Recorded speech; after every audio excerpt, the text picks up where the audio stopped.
प्रणाम गुरुदेव। गुरुदेव, यहाँ पे एक साधक का प्रश्न है। ध्यान साधना करते हुए अगर अनुभव ना हो तो क्या करें? ठीक, बहुत अच्छा प्रश्न है। ये बहुत सारे साधकों की समस्या है और मैं इसे दोनों तरीकों से समझाने की आपको कोशिश करता हूँ, क्योंकि हमें पहले तो पता ही नहीं होता हम क्या कर रहे हैं और क्या हमें अनुभव हो रहा है।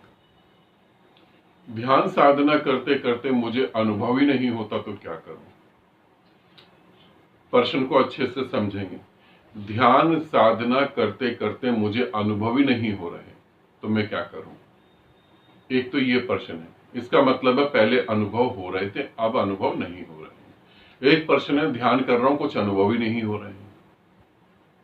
दोनों के बारे में बता रहा हूं। वीडियो हो सकता है थोड़ा सा लंबा हो जाएगा। ध्यान साधना कर रहा हूं, करते करते अनुभव नहीं हो रहे हैं।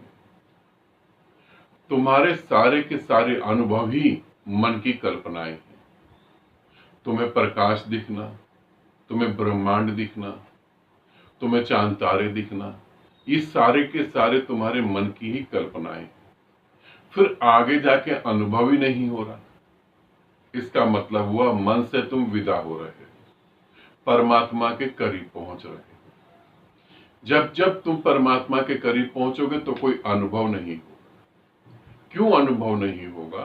क्योंकि जिसने अनुभव करना है वो तो मिट ही रहा है। परमात्मा का अनुभव जैसा कुछ होता नहीं, वो तो मिट ही रहा है। अब जिस चीज से जो है तुम अनुभव कर रहे थे कि तुम्हारे सातों चक्र जागृत हो गए, तुमने दिव्य प्रकाश देख लिया। मैं ये मानता हूं कि संसार में जो प्रकाश है वो कुछ भी नहीं है जो भीतर दिखाई देता है। बाहर जो आवाजें सुनाई दे रही हैं, जब अनहद सुनाई देता है तो वो कुछ और ही अलग होता है। बाहर तुम कितना भी मीठा पानी पी लो, शहद पी लो, मगर अंदर जब अमृत उतरता है तो लार मीठी हो जाती है। जब लार मीठी हो जाती है, तुम्हारा थूक मीठा होता है, तब तुम्हें पता लगता है कुछ ऐसा भी मीठा है जो इस धरती से संबंध नहीं रखता। मगर अंततः वो है तो मन ही ना, अंततः तो वो मन ही है। तो जैसे जैसे तुम साधना में आगे बढ़ोगे, धीरे धीरे अनुभव होने खत्म हो जाएंगे। उसका मतलब हुआ तुम मन से भी पार जा रहे हो। दूसरा कि मैं साधना कर रहा हूं, अनुभव ही नहीं हो रहा।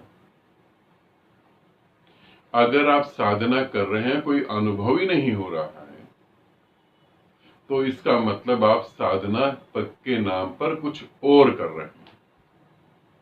साधना नहीं कर रहे हैं, साधना के नाम पर कुछ और कर रहे हैं।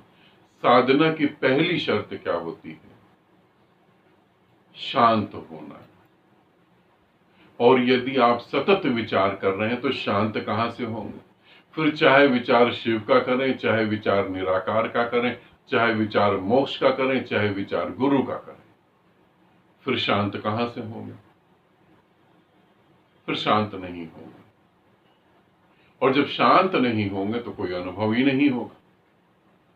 अब यूं समझ लें कि आपने हाथ में माला ले ली है और माला को कपड़े में लपेट लिया और माला जप रहे हैं, और सब्जी वाले की दुकान पर गए, सब्जी भी खरीद रहे हैं, पैसा भी देख रहे हैं कितना दे रहा है कितना नहीं दे रहा है।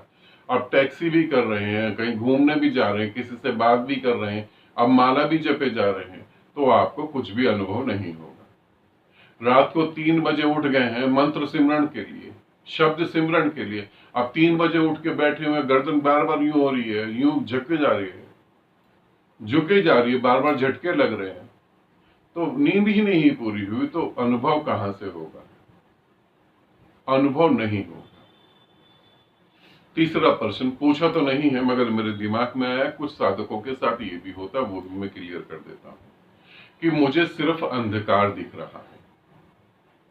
इसका मतलब मेरी साधना ठीक नहीं हो रही है। बिल्कुल भी गलत है।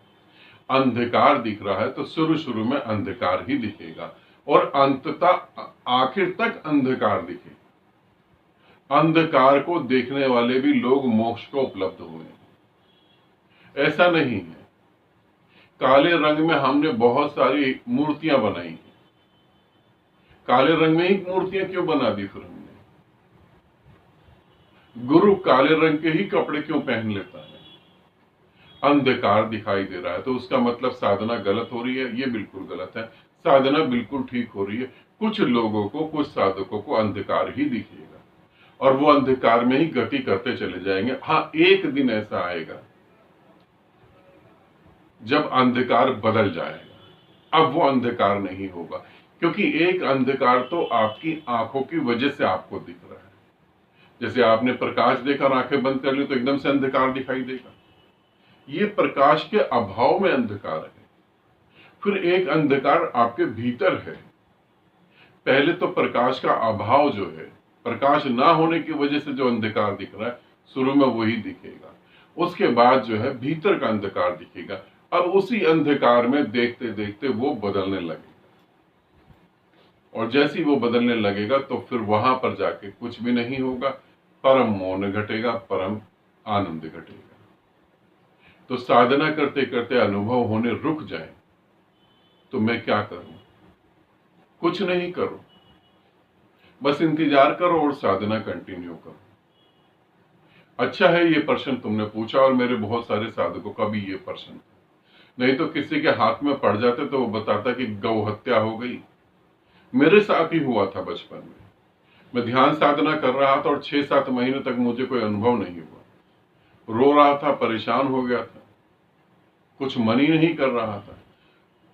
6-7 महीने बीतते बीतते मन में ये भाव आ गया था कि आत्महत्या ही कर लूं, पता नहीं क्या हो गया। पापा को बताया तो पापा ने पंडित से पूछा तो पंडित ने बोला कि इन्होंने पिछले जन्म में गौ हत्या करी थी, इसीलिए अनुभव नहीं हो रहा। अब गौ हत्या के पाप से बचने के लिए फिर पापा ने उसे दक्षिणा भी दे दी। और जब गुरु मिले और गुरु ने सर पे हाथ रखा, गुरु ने अमृत बारिश करी, गुरु को जब प्रेम बरसा, तब मुझे पता लगा कि जितना करीब हम परमात्मा के पहुंचेंगे अनुभव रुक जाएगा, फिर कोई अनुभव नहीं होगा। और अंततः परमात्मा का कोई अनुभव होता ही नहीं, क्योंकि अनुभव करने वाला नहीं होता है, इसीलिए अनुभव नहीं होता। तो ठीक है, घबराना नहीं। किसी और से पूछोगे तो वो यही कहेगा गौ हत्या हो गई, साधना गलत हो गई, तुमने कुछ गलत कर दिया होगा तुम्हारे पिछले कर्मों के कारण। ये सब कोरी बकवास है, इसमें कुछ भी नहीं रखा। पितृदोष के कारण तुम्हें अनुभव नहीं हो रहा है, ये सब बिल्कुल बकवास की बातें हैं, इनमें बिल्कुल नहीं फंसना। साधना कर रहे हो तो इन बातों को समझना। परमात्मा का अनुभव नहीं होता। अर्थात एक छोटे से उदाहरण से अपनी बात को खत्म करता हूं। तुम सूरज को देख रहे हो, धरती पे खड़े होके सूरज दिखाई दे रहा है, सूरज की तुम गर्मी को भी महसूस कर सकते हो। अब ठीक सूरज के 1 फुट की दूरी पे तुमको खड़ा कर दिया जाए तो ना तो सूरज दिखेगा, ना गर्मी महसूस होगी, क्योंकि तुम्हारा अस्तित्व खत्म हो जाएगा। इसीलिए तो साधना में अनुभव नहीं हो रहा, बहुत अच्छी बात है। ठीक है, आनंदित रहें, सदा खुश रहें। बहुत बहुत प्रेम आप सभी को।